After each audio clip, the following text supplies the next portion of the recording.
Welcome. मैं हूं ज्योति। आप देख रहे हैं चुनावी समर, जहां पर एक और ताजा अपडेट के साथ हम हाजिर हैं।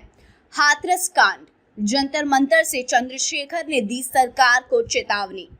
उत्तर प्रदेश के हाथरस में 19 साल की लड़की से हुए बर्बरता के कारण पूरे देश में गुस्से का माहौल है। वहीं दूसरी घटना में यूपी पुलिस की कार्रवाई पर भी सवाल उठ रहे हैं और इसके विरोध में जंतर मंतर पर बड़ा प्रदर्शन भी हुआ, जिसकी वजह से अब चंद्रशेखर की अगुवाई में भीम आर्मी ने योगी सरकार के खिलाफ मोर्चा खोल दिया है। आपको बता दें कि हाथरस कांड को लेकर जंतर मंतर पर बड़ा प्रदर्शन देखने को मिला।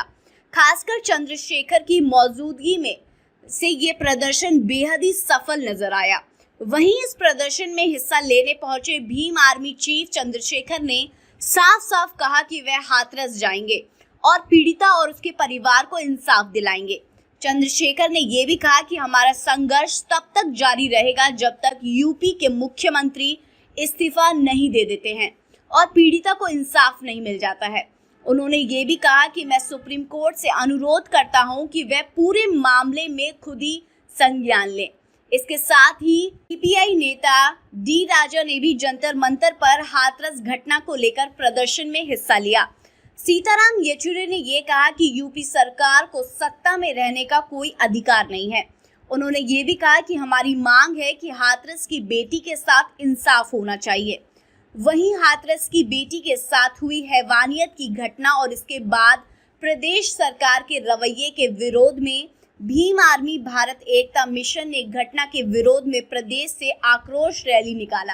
रैली में बड़ी संख्या में महिलाएं और पुरुष शामिल थे और इसके साथ ही मिशन के कार्यकर्ताओं ने सिटी मजिस्ट्रेट के माध्यम से राष्ट्रपति को भेजे ज्ञापन में आरोपियों को फांसी की सजा, पूरी घटना की सीबीआई जांच, पीड़ित परिवार को 1 करोड़ रुपए का मुआवजा और सरकारी नौकरी देने की मांग उठाई। इस तरह चंद्रशेखर आजाद रावण की अगुवाई में हाथरस की बेटी को न्याय दिलाने के लिए महाप्रदर्शन शुरू हो चुका है। वहीं जिस तरीके से चंद्रशेखर ने ये कहा कि वह योगी से सीएम की कुर्सी छीने बिना और पीड़िता को न्याय दिलाए बिना शांत नहीं बैठेंगे, उससे ऐसा महसूस हो रहा है कि चंद्रशेखर को रोक पाना भाजपा के वश के बाहर है। वैसे भी चंद्रशेखर इससे पहले कई बार सरकार से अपनी मांगों को मनवा चुके हैं। जैसे कि हमने संत रविदास मंदिर के लिए हुए आंदोलन में ही हमने ये देखा था कि चंद्रशेखर की मांग के आगे सुप्रीम कोर्ट और मोदी सरकार को भी झुकना पड़ा था और मोदी सरकार मंदिर बनवाने के लिए जमीन देने के लिए राजी हो गई थी।